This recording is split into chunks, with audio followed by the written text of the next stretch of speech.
What is a stroke? A stroke is a brain attack. It's caused by a loss or a lack of blood flow to part of the brain. Losing blood and oxygen supply to part of the brain for even a very short time can cause serious problems. So it's really important that we learn to recognise the signs of stroke. Strokes are often thought of as being something which affect the elderly, but they can affect anybody at any time.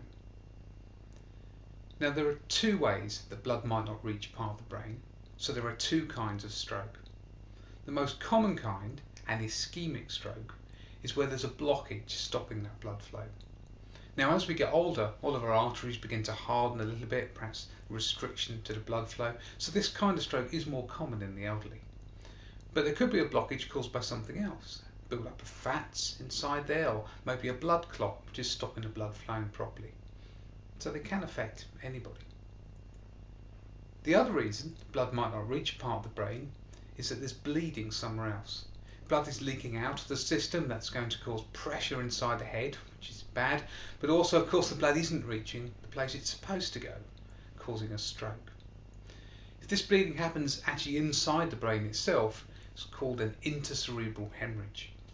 If it happens nearer the surface of the brain, the blood will leak out into the area between the membranes around the brain and the brain itself. Then it's called a subarachnoid hemorrhage.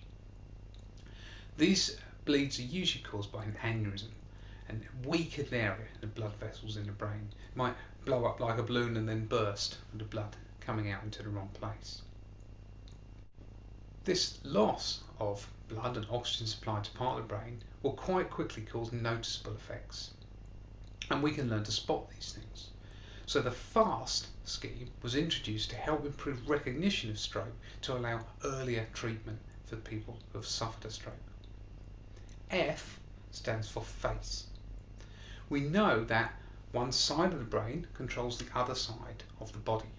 And if there's been some disruption to brain activity, you might lose control over some of the muscles.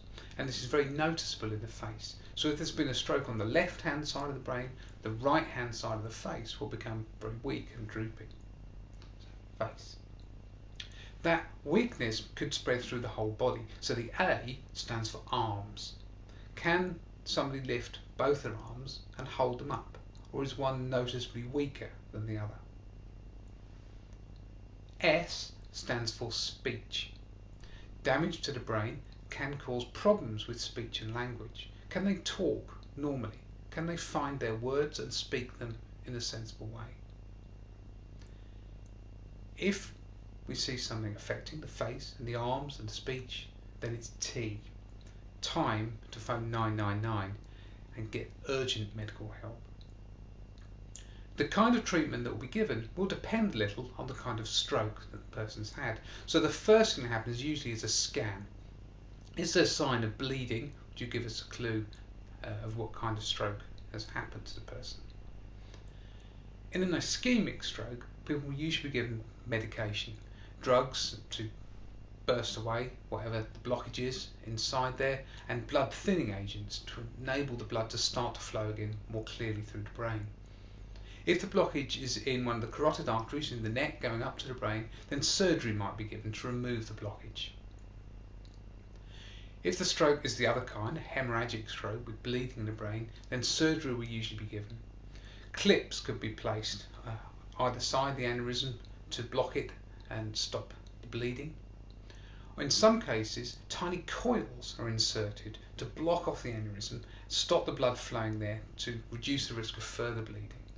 In an amazing surgery, a tiny catheter can be inserted perhaps as far down as inside the thigh and threaded all the way up through the arteries and blood vessels all the way into the head to put tiny coils in just the right place. We know that very prompt treatment means that chances of good recovery from stroke are high. But there can be longer term effects. Even if somebody survives the initial attack, there may be other effects that last for a longer period afterwards. There may be physical effects. This weakness down one side of the body may last for quite some time afterwards. You might notice that there's a bit of weakness in the face remaining. They may still have problems with speech. Another area that some people are affected by is emotional changes. They may have problems with their mood or behaviour following a stroke, typical of a kind of acquired brain injury. And in some cases there may be cognitive deficits. People may have problems with concentration or attention. It's very difficult to do anything about these longer term effects, but we can reduce the impact of those with this really prompt treatment. So remember, fast. Face. Is it drooping on one side? Is there weakness? Arms. Are both arms the same, or is one noticeably weaker than the other? Speech. Can they talk normally and find all the words they need?